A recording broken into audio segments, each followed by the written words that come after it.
이데일리 TV 인사이트로 바로 이어가겠습니다. 오늘은 이 제약바이오 쪽에 관련된 이슈, 관련된 회사 살펴보면서 투자 힌트를 얻어보도록 할 텐데요. 자, 오늘은 이데일리 바이오 플랫폼 센터의 석지원 기자와 이야기를 나누겠습니다. 안녕하세요. 네, 안녕하세요. 네, 반갑습니다. 자, 오늘은 또 어떤 기업을 살펴봐야 될지 일단은 뭐 시장이 너무나 복잡한 상황인데 이런 상황에서도 관련된 제약바이오 쪽 이슈를 하나씩 좀 파보도록 하겠습니다. 네. 자, D&D 파마텍을 네. 좀 봐야 될 텐데 최근에 D&D 파마텍 주가가 막 변동성이 막 있습니다. 네. 왜 이런지 이슈들을 좀 체크를 해볼까요? 네. 일단 D&D 파마텍은 국내에서 아마도 가장 큰 규모로 네. 비만약 후보 물질 파이프라인을 이제 외국의 글로벌 제약사에 기술 이전한 기업이다 보니 그렇죠. 그리고 이제 비만약 파이프라인을 한두 가지 가지고 있는 기업이 아니라 한 6개 정도 가지고 있는 그래요? 사실상 이제 비만약 전문 회사로 이제 거듭나려고 있다 보니 시장에서는 이제 비만약 대표 주자로 꼽히면서 그쵸. 주가 급등락이 좀 있는 기업 같습니다. 이제 여러 비만약을 기술 수출했는데 이 메세라라는 기업의 기술 이전을 했습니다. 네. 이제 메세라는 사실 처음 들어보신 분들도 좀 많을 텐데요. 듣보잡 회사라기에는 좀 네. 이렇게 배경이 조금 이게 좀 탄탄합니다. 그런가요? 네, 그 아치랑 소프트뱅크랑 구글 같은 이 VC들이 이제 대거 이제 투자를 그래요? 들어와 있는 상황이고요. 이 회사의 경영진들 또한 화이자, 로슈, 노바티스 출신들로 이렇게 가득합니다. 그리고 오로지 비만약 상용화를 위해서 세워진 기업입니다. 그러니까 비만의 진심인 회사라고 할 수 있죠. 이런 메세라가 D&D 파마텍의 후보 물질들을 대거 기술 이전을 했는데 한두 가지를 기술 이전한 게 아니라 한 6개 품목을 기술 이전 한꺼번에 했습니다. 이 해당 기술 이전 규모가 한 1조 1천억 원에 달하고요. 이제 이렇게 1조 원대 규모로 기술 이전 신약을 이제 해외에다 이제 기술 이전한 곳은 D&D 파마텍이 사실상 유일하기 때문에 네. 그래서 이제 시장에서 관심이 큰 것 같습니다. 네. 자, 이렇게 D&D 파마텍이 어쨌든 비만 치료제의 진심인데 또 함께 기술 이전을 한 업체인 미국의 메세라도 역시 비만 치료제에 지금 특화되면서 투자를 또 많이 받고 추진을 하고 있는 상황. 여기에다가 기술 이전 관련된 수출을 하고 있는 상황이죠. 그러면 자, 아까 뭐 한두 개가 아니라고 말씀을 해주셨는데 네. 근데 이 중에서도 어쨌든 시장에서 가장 관심을 가질 수밖에 없는 건 이 한 달에 한 번이라든지 뭔가 이 효과가 그렇죠. 조금 이제 복용이라든지 주사를 맞는 게 기간이 좀 이렇게 긴, 이 사이클이 긴 걸 원하지 않습니까? 그렇죠. 이게 네. 결국엔 시장에서 게임 체인저가 될 거다. 네. 그런 이야기가 있는데 네. D&D 파마텍 중에 그 6개 가운데 하나도 그 관련된 이 약품이 있다고요? 그렇습니다. 네, 월 1회 제형으로 예. 이제 주사제인데 네네. 이 비만약에 대한 임상을 내년에 메세라가 도입을 하겠다, 진입을 하겠다 이렇게 네네. 이제 이슬기 D&D 파마텍 대표가 저희 이제 팜 이데일리와의 인터뷰에서 그렇게 처음 밝혔습니다. 그렇죠. 단독 기사죠. 네. 네, D&D 파마텍이 월 1회 투약 비만 치료제로 개발하려는 후보 물질은 네. GLP-1, GIP, GCG를 활성화하는 삼중작용제입니다. 요즘 그냥 GLP-1 하나뿐만 아니라 단일 물질뿐만 아니라 이중작용, 삼중작용, 많게는 오중작용제로까지 이렇게 비만약을 개발하려는 트렌드가 조금씩 그쪽으로 네네네. 바뀌고 있거든요. 이 삼중작용제 같은 경우는 포만감 증가, 혈당 조절, 지방 분해, 에너지 소비 증가 뭐 이런 다양한 그런 효능이 이제 동물 실험에서 확인된 것으로 알려집니다. 네. 자, 마지막에 뭐 말씀해 주셨지만 삼중작용제와 관련해서는 저도 뭐 찾아보거나 들어본 적 상용화된 건 아직 없지 않나요? 네, 그죠? 없습니다. 예. 그런 상황인데 그러면 임상 단계에 있는 이 뭐 후보 물질이 D&D 파마텍에 가지고 있는 게 있나요? D&D 파마텍이 이제 이 방금 말씀드린 이 3중 작용제로 내년에 임상에 진입을 할 예정이고 다른 글로벌 제약사들 같은 경우 3중 작용제로 임상 시험을 좀 활발하게 하고 있어요? 하고 있습니다. 2중 작용제도 궁금해하실 수 있는데 네네. 2중 작용제 같은 경우는 일라이릴리의 젯바운드가 있겠고요. 이게 이제 FDA로부터 승인을 받은 유일한 2중 작용제 비만 치료제입니다. 젯바운드. 네, GIP, GLP-1을 합친 작용제이고요. 이게 최근에 임상 결과 발표 났는데 위고비보다 체중 감량 효과가 47% 높다 이렇게 나왔습니다. 그래서 이제 비만약 시장에 지각 변동을 예고하고 있습니다. 그래서 그냥 단일 작용제보다 2중, 3중, 5중 작용제로 갈수록 어쨌든 효과가 더 효과가 더 좋아지겠구나. 높아지는구나. 이렇게 이제 시장에서 인식을 할 가능성이 좀 높다고 보여지고요. 네. 3중 작용제로 현재 비만 치료제 임상을 하고 있는 곳은 일라이릴리의 레타투르티드가 있겠습니다. 조금 생소하실 수도 그러게요. 있는데 이제 투약 48주 만에 임상시험에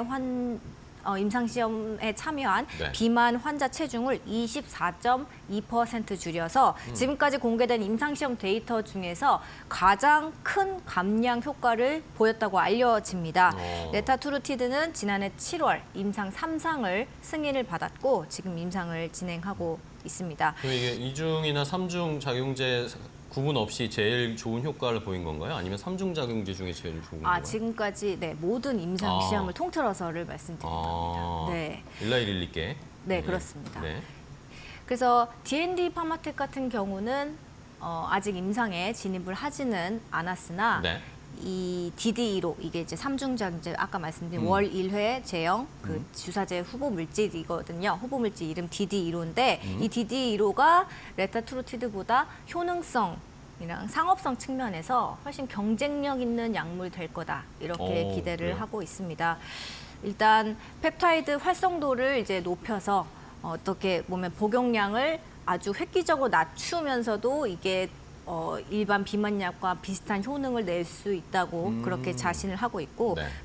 부작용 발생 확률도 당연히 복용량이 줄어들면 부작용 발생 확률도 낮아지겠죠. 그래서 부작용 발생 확률도 낮아지고 그리고 복용량이 줄어들면 제조 단가도 떨어집니다. 그렇겠네요. 그렇기 때문에 이제 비만약 가격 자체에서 경쟁력을 가질 수 있다 이렇게 판단을 하고 있습니다. 네.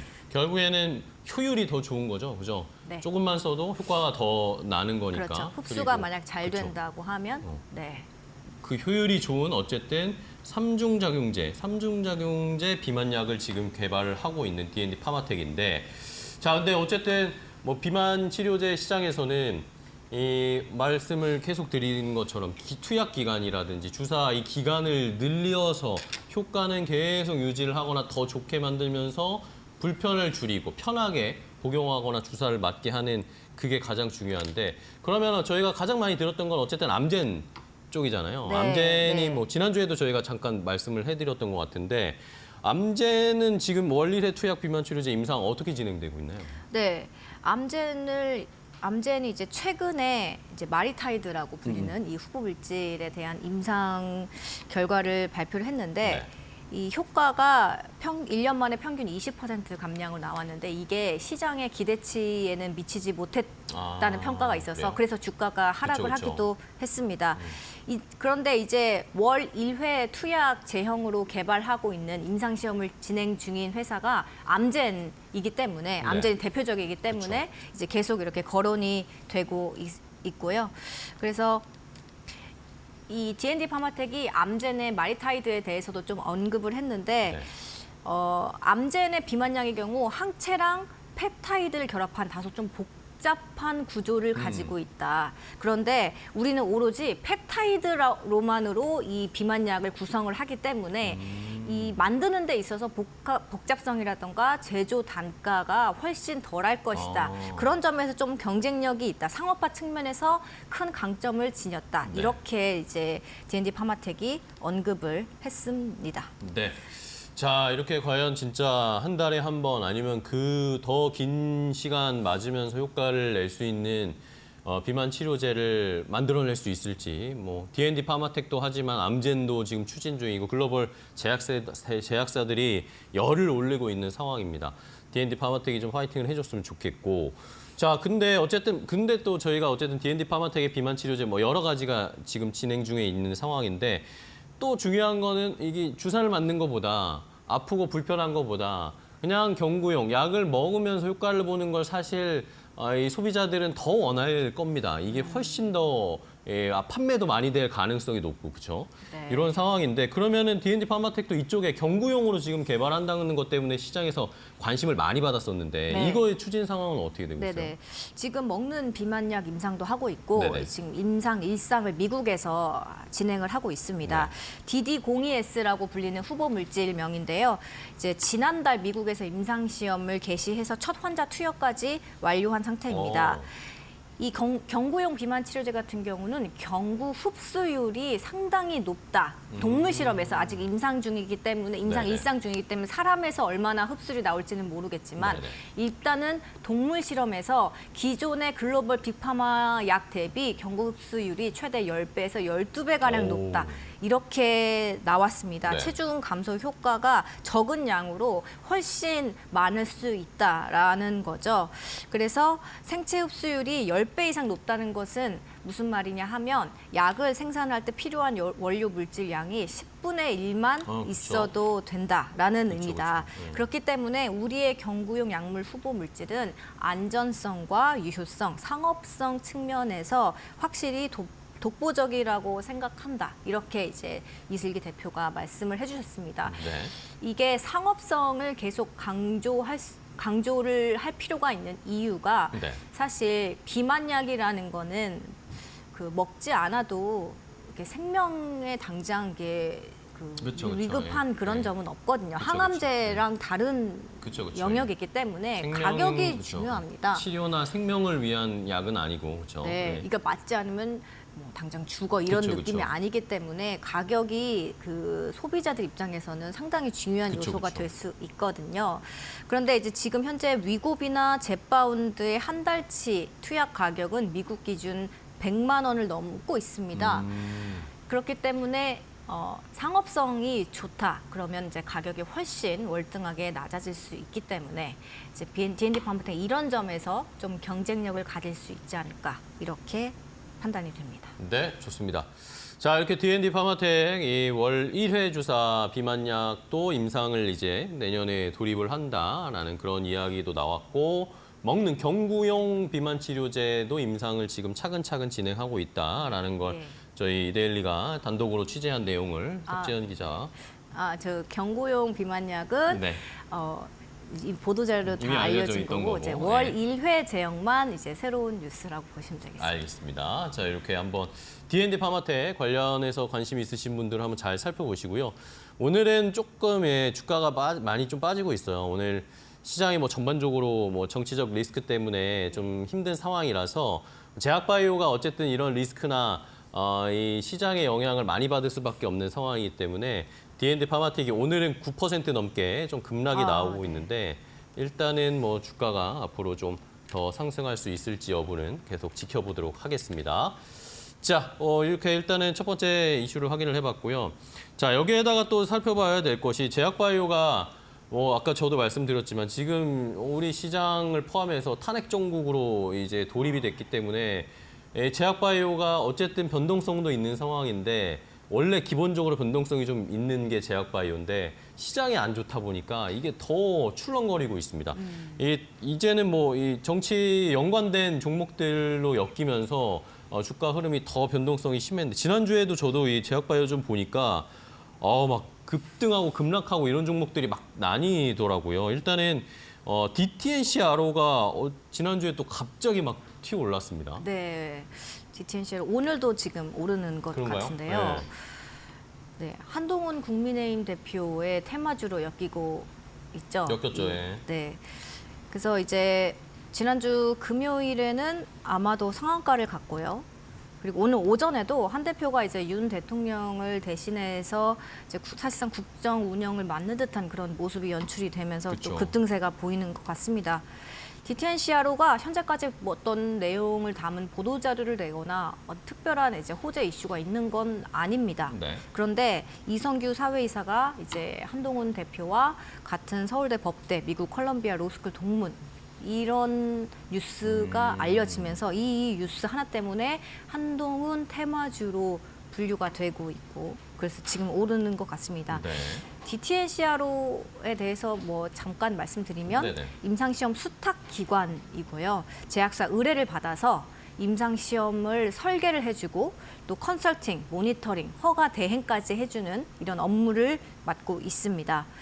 국내 CRO 업계에서는 선두로 꼽히는 이미 뭐 CRO 부분에서만 봐도 좀 잘하고 있는 그런 기업이긴 합니다. 네. 지난해 매출이 약 266억 원, 올해 3분기까지는 243억 원 기록을 하면서 매출도 뭐 200억 원대긴 하지만 그래도 이제 국내 이제 CRO 업계 중에서는 이제 네. 선두를 달리고 있고요.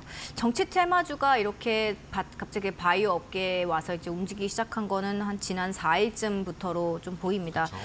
이제 윤 대통령이 잦은 사퇴를 해야 한다는 목소리가 나오면서 차기 대권 주자로 언급되는 그 주요 이재명, 한동훈, 오세훈 이렇게 그 테마주들 중에서 바이오 사업을 영위하는 그런 곳들의 주가가 좀 날뛰었는데요. 서린바이오도 그렇고 오리엔트 바이오 같은 경우도 좀 주가 급등락이 심한 것 같습니다. 네. 자, 근데 뭐 어쨌든 뭐 사회이사가 이성규 사회이사가 DTNCRO의 사회이사인데 이 인물이 어쨌든 뭐 한동훈 이 국민의힘 대표와 서울대 법대 미국 콜럼비아 로스쿨 동문이다라는 것 때문에 뭐 사회이사인데 이렇게까지 예. 사내이사도 아니고 사회이사인데 이렇게까지 뛰어오르는 거에 대해서는 조금 의문입니다. 그렇죠? 뭐 원래 뭐 정치 테마주가 뭐 다 이런 식으로 그냥 뭐 인위적으로 엮고 이런 성향이 강하지만 그러면 이오플로우 쪽에서 DTNCRO 측에서는 뭐라는 코멘트가 있나요? 전혀 관련이 없다고 이제 계속 선을 적극적으로 긋고 있고요. 네. 왜 오른지 모르겠다. 이게 이제 아마 사실상 공식 입장입니다. 그렇습니다. 자, 일단은 뭐 이렇게 뭐 말씀을 드리지만 여러분들 아시죠? 정치 테마주는 뭐 급등락이 너무 심한 종목들이기 때문에 여러분들이 잘 보셔야 됩니다. 이런 트레이딩을 가능하신 분들은 뭐 정말 짧게 하실 수 있겠지만 그렇지 않고 그냥 막연하게 오르겠지라고 생각하고 투자하시면 훨씬 더 좀 위험한 상황이 발생할 수 있으니까 한번 잘 고려를 하시고 투자를 하시는데도 신중하셔야 된다라는 것은 좀 말씀드리겠습니다. 뭐 제약바이오뿐만 아니라 모든 지금 업종에서 이 정치가 지금 주 이슈이기 때문에 관련된 종목들의 급등락이 왔다 갔다 하고 있다라는 것은 잘 좀 주의를 해주셔야 되겠습니다. 다시 한번 좀 강조를 드릴게요. 자, DTNCRO도 뭐 변동성이 심했지만 지난주에는 또 이오플로우도 주가 변동이 굉장히 심했어요. 이건 또 다른 이슈 때문에 네, 그런 건데 악재 이오플로우는 또 왜 이런가요? 네, 악재 공시가 나왔습니다. 어떤 공시가 나왔죠? 지난 4일에 미국에서 판결 결과가 나와서 이를 공시했는데 그 영향이 좀 컸습니다. 네. 이오플로우랑 미국의 인슐렛이라는 기업과의 해외 지적 재산권 침해 및 부정 경쟁 소송 배심원 판결이 나왔는데요. 네. 이오플로우의 영업 비밀 침해가 인정됐습니다. 그러니까 이오플로우한테 상당히 불리한 판결이 나온 거죠. 손해배상액이 무려 4억 5,200만 달러, 그러니까 우리 돈으로 6,300억 원에 6천억 원이요? 달합니다. 네. 네. 이 때문에 공시가 나온 4일부터 그 금요일까지 그리고 오늘까지 네, 오늘도 네, 20% 사거래, 넘게 네. 하락하고 있어요. 4거래일 연속 급락 중입니다. 이번 소송은 지난해 8월에 시작됐습니다. 네. 미국의 인슐렛이 이오플로우를 상대로 지적재산권 침해 및 부정경쟁 위반 소송을 제기하면서인데요. 인슐렛은 이제 미국의 나스닥 상장사고 네. 세계 최초로 일회용 웨어러블 인슐린 펌프를 개발한 회사입니다. 웨어러블 인슐린 펌프 조금 네, 생소하실 이게 뭐죠? 수 있는데요. 네, 그냥 말 그대로 몸에 붙여서 인슐린이 이제 당뇨 환자들한테 당이 떨어지면 인슐린 주입하는 그런 패치라고 보시면 됩니다.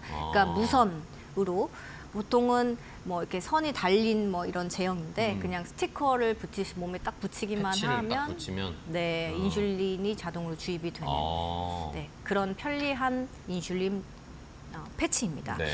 인슐렛은 이제 이오플로우는 두 번째로 이 인슐린 펌프를 상용화한 회사거든요. 이오플로우가? 네, 인슐렛은 첫 번째, 이오플로우는 두 번째. 두 그런데 번째로. 인슐렛이 이 두 번째로 웨어러블 인슐린 펌프를 상용화한 이오플로우가 영업 비밀 방어법을 위반했다라고 보고 있습니다. 그래서 매사추세츠 연방 법원이 이 지난해 8월 인슐렛의 소장을 접수를 하고 지난해 10월 1일 인용하면서 이오플로우 제품 이오 패치가 생산, 마케팅, 판매 이런 것들이 일체 금지가 됐었습니다.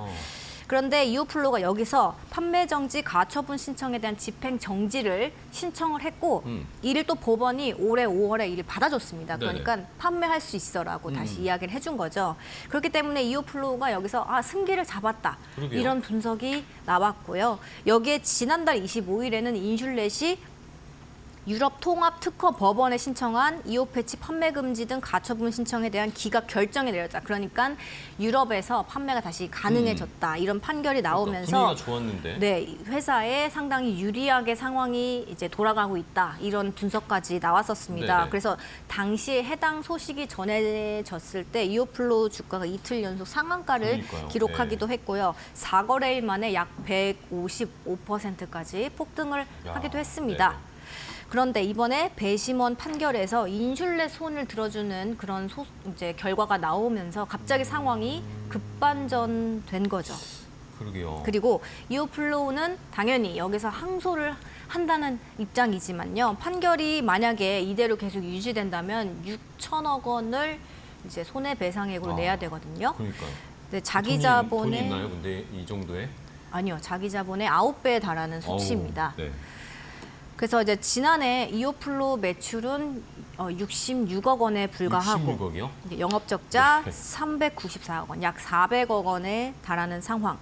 그리고 시가총액 오늘 오전 기준 1,000억 원에 달합니다. 아이고, 네. 네, 원래 회사가 이오플로우가 유상증자를 계획하고 있었습니다. 네. 그런데 자진 철회를 했고요. 이제 385억 원 규모 주주 배정 후 실권주 일반 공모 유증 진행하고 있었는데 이제 공시를 통해서 지난주 금요일 날 자진 철회한다고 밝혔습니다. 네.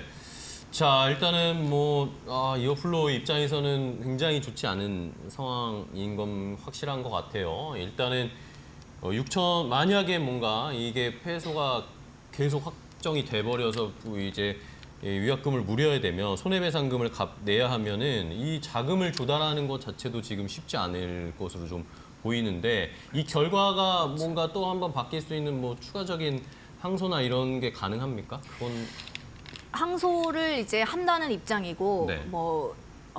저희 팜 이데일리의 이제 취재를 전체가 종합하면 네네. 이제 김재진 이오플로우 대표는 이제 반전을 거듭하는 그런 이제 기록을 남기겠다 이렇게 어떤 자신감을 갖고 이제 그래요? 회사가 이제 이 판결을 뒤집을 수 있는 어떤 여러 이제 방안을 준비하고 있는 걸로 보이는 그런 메시지를 전달을 하기도 했습니다만 아직까지 시장에서는 이렇게 그렇죠. 주가가 말해 주듯이 아직까지는 좀 이렇게 반전 또는 희망이 보이지 않는 그런 상황이어서 네, 좀 뭐라고 지켜봐야 하기가 좀 되겠네요. 자, 일단은 미국 쪽에서 인슐렛의 영업비밀 방어법을 위반했다라는 것 때문에 어쨌든 미국 쪽에서 패소를 했습니다. 그 전까지는 분위기들이 좀 좋아서 주가가 반등을 하는 모습이었는데 이 결과가 나오니까 지난주부터 해서 계속 미끄러지고 있는데 오늘도 17%, 18% 넘게 이오플로우가 좀 하락을 하고 있습니다. 일단은 반전을 위한 준비를 회사 측에서는 하고 있다고는 하는데 추이는 계속 좀 지켜보도록 하겠고요. 일단은 좀 주의보가 떴습니다. 이오플로우에 관련된 혹시 관심이 있으셨다거나 가지고 계신 분들은 조금 대응이 필요할 것 같습니다. 자, 이렇게 오늘 이데일리 TV 인사이트로 이야기를 나눠봤는데요. 석재훈 기자와 함께 제약바이오 쪽의 업계 상황 한번 자세하게 분석을 해봤습니다. 오늘도 좋은 인사이트 주셔서 감사하고요. 다음 시간에 또 뵙겠습니다. 네. 수고하셨습니다. 네, 감사합니다. 네, 고맙습니다.